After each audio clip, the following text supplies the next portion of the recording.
Okay, so let's begin.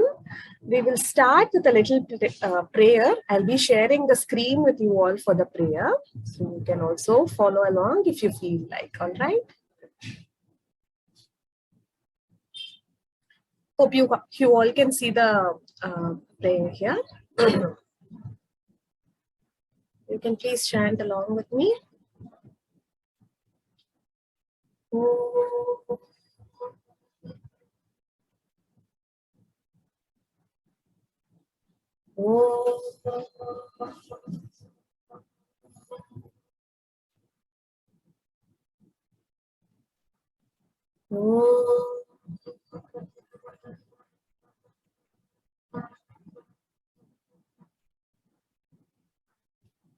Om Shri Ganeshaya Namaha. Om Shri Saraswatyai Namaha. Om Shri Gurubhyo Namaha. Samasta Jana Kalyane Niratam Karunamayam Namami Chinmayam Devam Sadgurum Brahma Vidvaram Shruti Smriti Purananam Alayam Karunalayam Namami Bhagavatpada Shankaram Loka Shankaram. Harihi Om Shri Gurubhyo Namaha. Harihi Om. Okay, good evening, everybody. Thank you so much for joining in today. For those who don't know me, I think most of you know me anyway. So I'm Aruna. I'm based out of Chennai. Welcome to Yoga Darshini's very first study and reflection circle. And I've been a student of Vedanta, and in fact, I'm still a student of Vedanta since 2014 with the Chinmaya mission. And I am also a certified yoga teacher. As per Guruji Swami Tejomayanandaji's direction, I've been teaching yoga along with Vedanta since 2019 through Yoga Darshini. While I keep giving bits and pieces of Vedanta during the yoga sessions, this is the first time that we are having a full-fledged Vedanta class. And whether we practice yoga or not, this is mutually exclusive, right? Like study of yoga and study of Vedanta are mutually exclusive, but each one complements the other in a very beautiful way. So it doesn't matter if you're in practicing yoga. All right, so that's what I wanted to convey over here. And whatever we do in life, right, whatever we are doing, there are certain questions that keep nagging us, isn't it? Like, why am I here? From where did I come? Where am I going? What is the purpose of my life? Why was I born? What am I doing here? What is the whole point in, just working and eating and sleeping? What is the point of all this?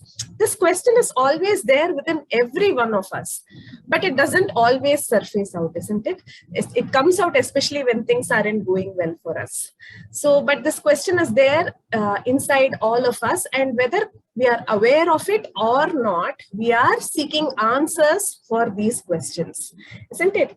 And whenever we are ready to seek the answers, whenever we are ready to take action to find answers to these questions, then what happens is automatically we will be guided. The Vedas come to our help, the Gurus come to our help, and they guide us with a lot of compassion, and they take us through this journey. So in that way, I'm very glad that you all are here today, because these are the questions that Tattvabodha tries to answer through the text. All right. So before we begin, there are certain ground rules when we are studying Vedanta. This was shared to me by my teachers, by my acharyas, and I will give this as a general blanket instructions whenever we are studying Vedanta. All right. So the first thing is, whatever we hear, study, reflect, discuss, all this is for our own self. Okay. Of course, you can share it, discuss about it with your family and friends and people who resonate with it.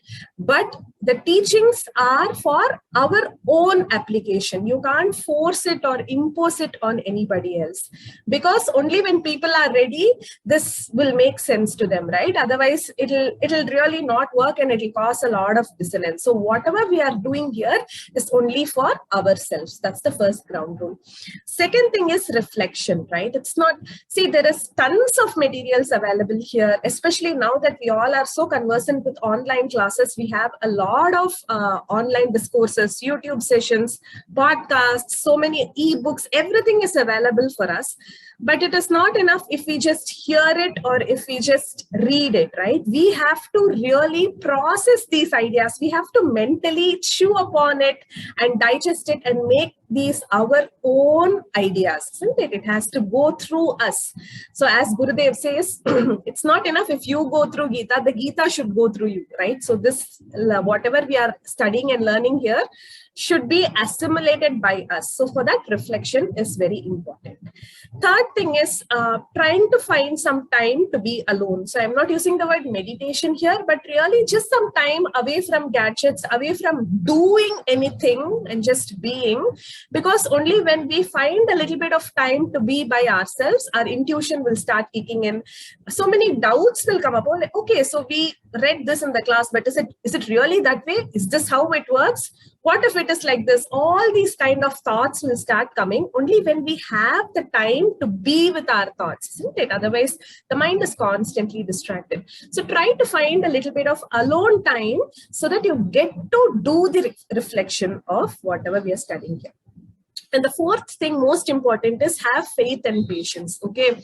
So when I first started attending Vedanta classes, I couldn't make head or tail out of it. I was like, what are they talking? This doesn't make sense at all. Is this really how it is? How can it be like that? How can they say everything is one? No, it is not. My lived experience is different. So initially, it will be like a complete shift in perspective. All right. So I'm sure many of you here are already exposed to Vedantic thoughts, but this is especially for newbies.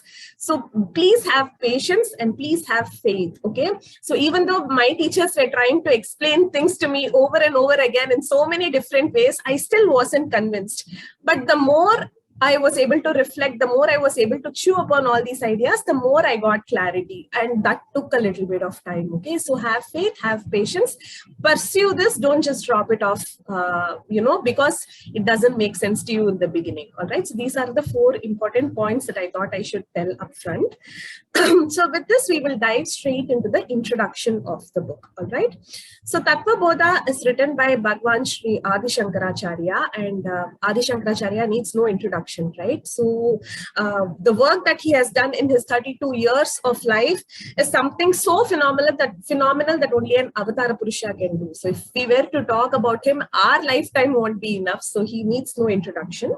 So Tattvabodha is considered as a prakarna grantha, which means it is a foundational text. Foundational text for what? For Upanishads, for Bhagavad Gita, for learning the Puranas, for all this, Tattvabodha is considered as a foundational text because this has definition of all Vedantic terms.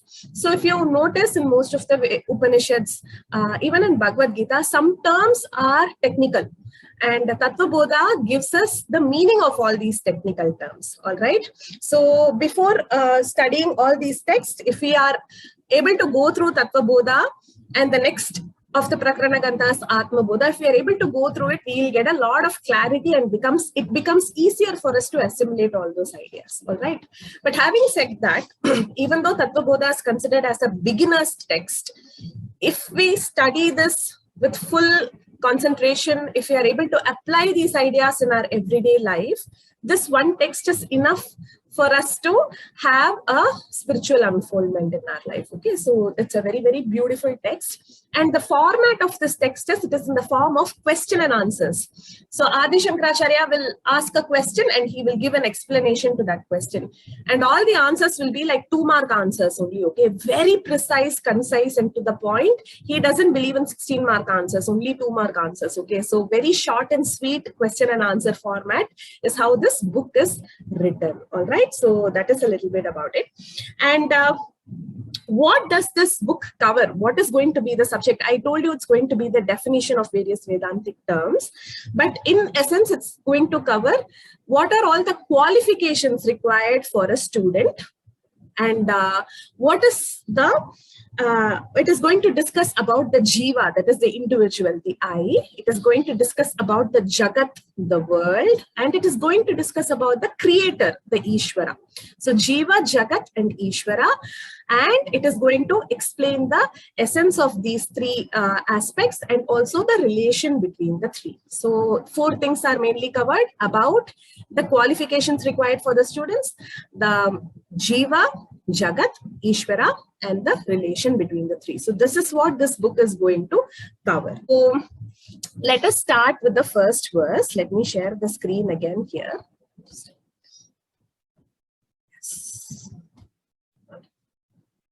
So this is the first one. So the first verse and the last verse will be in the form of a sloka, and after that it is going to be like prose only. All right. So first verse we will chant.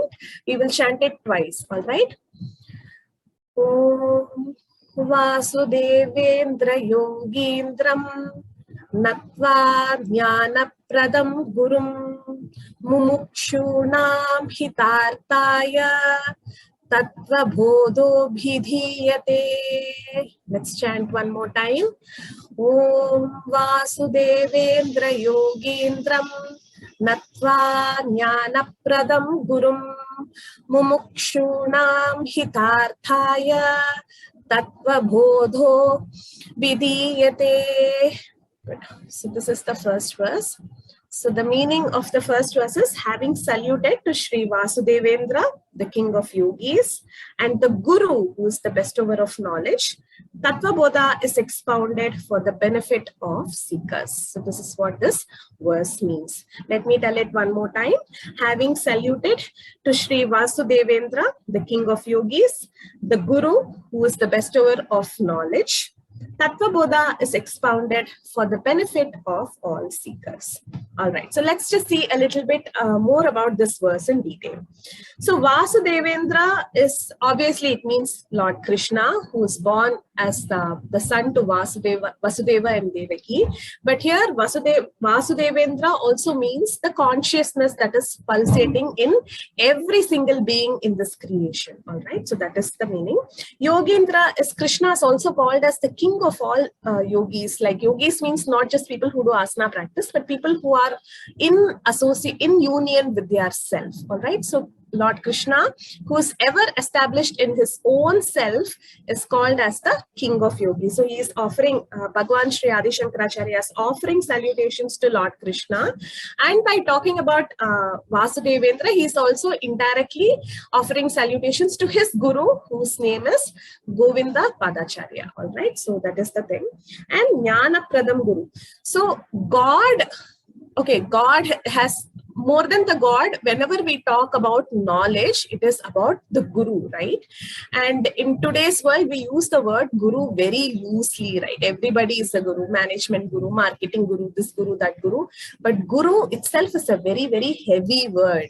All right, guru means heavy, and guru also means dispeller of darkness. And we say guru, we use the word guru only to refer those self-realized masters who teach us, who give us the knowledge of this self-realization, all right, who give us the highest knowledge about our own self. So only they are referred to as guru. And another thing that we have to remember is, see, we are learning so many things, isn't it? Right from school, ABCD, 1, 2, 3, all this, and we go on trigonometry, algebra, and then we do our undergraduation, post-graduation, then we do Skillshare, Udemy, this, that. We are learning so many things. But the most important thing that we have to learn is about our own self, isn't it? That is, without that, because it is through this self that we are learning everything else, we are doing all other interactions. And sadly, we don't start with that knowledge right away in today's parlance, right? So only when those questions that we talked about in the beginning becomes really overwhelming and you like really need to figure out what is this, then we start seeking answers and all these things comes our way, isn't it? So knowledge of the self is most important, not only for spiritual unfoldment, but also for us to lead a very comfortable, relaxed, happy, materialistic life also. So don't think that spiritual knowledge is only for people who want to go to the Himalayas and do meditation. No, even if we want to excel in whatever we are doing here and now, spiritual knowledge gives us that user's manual, right? Like for every equipment we buy, we have a user's manual. Like how do you have to use it? What do you do? What do you do if there is a trouble? How do you troubleshoot it? All these are there. But for our own self, we don't have it, right? So the Vedantic knowledge is like that user manual for our own self. And that is why it is important that we have to apply it to us. So I'm saying, don't think about imposing this knowledge on others, especially family, right? We would immediately want to, oh, you know what, in class they said this, you are not doing this. Even I used to do that, okay, let me be honest. But I'm saying this disclaimer again, this is for our own self, all right? So that is about Jnana Pradam Guru. After stating that, after worshipping the Guru and the God, Tuji, as Guruji says, Bhagwan Sri Adi Shankaracharya says, Tattvabodha is expounded for the benefit of seekers. Mumukshunam hitacharya. So mumukshu means seeker. Seeker of what? What are we seeking? Okay, so that is what we are going to discuss a little bit today. So technically, mumukshu, the definition of mumukshu will also come in this Tattvabodha text. In the next few verses, it will come. Okay, we will probably see it in the next class. Mumukshu here means seeker of liberation. That's like the seeker of mukti is called mumukshu. Or seeker of self-knowledge or seeker of self-realization is called mumukshu. But these are all very lofty terms, right? They are not very relatable to us. If somebody were to ask us, oh, are you seeking liberation? Then we are like, what? I'm already liberated. I'm living in a free country. I have freedom of speech. We have those kind of thoughts, right? But if there is one thing that we all are seeking constantly without being aware of it also, is what? Any guess? Everybody is seeking just this one thing. Happiness. Yes. Yes, happiness. We all are seeking this happiness. Super. Yes. Whatever action we do that action so that we are happier than how we are right now, isn't it? For example, I'm waking up and I'm brushing my teeth. Okay, so you said mundane activity, brushing the teeth. How is it going to make me happier? Obviously, my mouth is going to smell better. I'm going to be able to taste my coffee better. So I'm definitely going to be happier after brushing my teeth, isn't it? Of course, there are some people who feel they are happier without brushing the teeth. They are a different category. Let us leave them aside. But every action that we do it because we want to seek happiness, isn't it? Anything for that matter, even when we say, oh, I'm doing it so selflessly. For example, me, I'm saying, oh, I'm taking this class for free. I'm doing it. No, I'm not doing it selflessly. I studied something. I found happiness and I want to share the happiness because that is going to make me happy.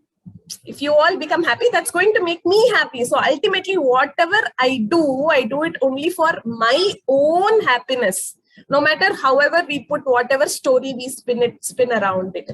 All right. You just check for yourself. Probably this week, whenever you're finding time, take a moment after doing any action and just ask these questions. Why? For example, okay, so right now I'm going to cook a meal. Why am I cooking a meal? Because everybody has to eat. Why does everybody have to eat? Because then everybody will be hungry. So what happens when they are not hungry? We become happy, isn't it? Isn't it? So if we ask this why, the bottom line of every action is going to be our happiness. All right. For example, especially with kids, right? I tell this for myself. Okay. Okay. Why am I going to feed my child? Because only then she will not cry. Why should she not cry? Only then I will be happy, isn't it? Right? More than the child being full. Obviously, we all do that for that purpose. But the underlying subconscious thing that for the action, the motivation behind the action is my own happiness. So when we come to this understanding, then we take responsibility for all our actions. We don't become this Tyaga Chemal who says, oh, now I did so much sacrifice, nothing. Whatever sacrifice we do, that also we do for our own happiness. Okay. So don't take my word for it. You yourself check it out and ask this question whenever you're doing an action, and find out what answer comes out. Whenever you're doing any action, ask why you're doing this. One answer will come. Again, ask why. Another answer will come. Again, ask why. Final, beyond that, you won't be able to ask any question, no? So till then, you keep asking why. Okay, so we all are seekers of happiness. Okay. We also said Mumukshu is the one who is seeking liberation. So if we are seekers of happiness, we are seeking liberation from what? Very simple. Opposite of happiness, sorrow, isn't it? We all are seeking liberation from sorrow. Correct. See, our life is like, it's like one sorrow after another sorrow after another sorrow, and suddenly we find a little bit of break between the sorrows, and we'll be like Abada, and we sit back in relief, isn't it? So we feel that we are constantly in sorrow. That's why we are doing all these actions, because we feel we need to find that happiness. Okay, so Mumukshu is the one, leave aside self-realization, liberation, all that, is the one who is seeking happiness and who is seeking liberation from sorrow. And it is applicable to all of us, no? We all are doing that, right? So it is applicable. Only that we are now becoming conscious about it. Okay, so that is who a Mumukshu is. All right. So, and another thing is about this happiness is, we seek happiness because we feel it is there somewhere outside of us, right? We seek happiness through objects. Like we feel if we buy this stuff, oh wow, I'm going to be super happy. Or if we say, oh, if I move to my own house, I'll be super happy. Or we try to change our circumstance. You know what? When I move away from my in-laws, no, I'll be happy. I'll be peaceful finally. Then I'll be happy. Or we say, oh, if I move to a new job, then I'll be happy. We assign happiness to various things, like a time. We say, oh, if this time changes, another sunny mudinchodne na happier. We assign happiness to time, we assign happiness to place. We feel if I go for a vacation, I'll be happy. Only in Chennai, I'm not happy. If I go to Bangalore, I'll be happy. So all these things, right? We assign happiness to all these. We seek happiness through time, place, circumstances, people, objects, so on and so forth. But in actuality, we don't need anything external for our happiness. How? Like, for example, you're in deep sleep state. All right, we are in deep sleep state. How are we? At that time, there is no world. We are not aware of the world. We are not aware of anything. We are not even aware of our own self. We are not aware of our body. We are not aware of our thoughts. I'm talking about deep sleep state. But then how we are in that state? We feel peaceful and relaxed and happy, isn't it? So we don't need any of this for our own happiness. It is an inherent state for ourselves. So studying of Vedanta is going to help us reconnect with our, remember the instruction manual, it is going to tell us step by step how to reconnect with our own self and find lasting happiness and liberation from sorrow. All right, so this is Purnamada Purnamidam Purnat Purnamudachyate Purnasya Purnamadaya Purnameva Vasishyate. Om Shanti Shanti Shanti. Harihi Om Shri Gurubhyo Namaha. Harihi Om. Thank you so much, guys. I'll see you all again on Friday, 5:30 p.m. All right. Thank you. Bye. Take care. Thank you.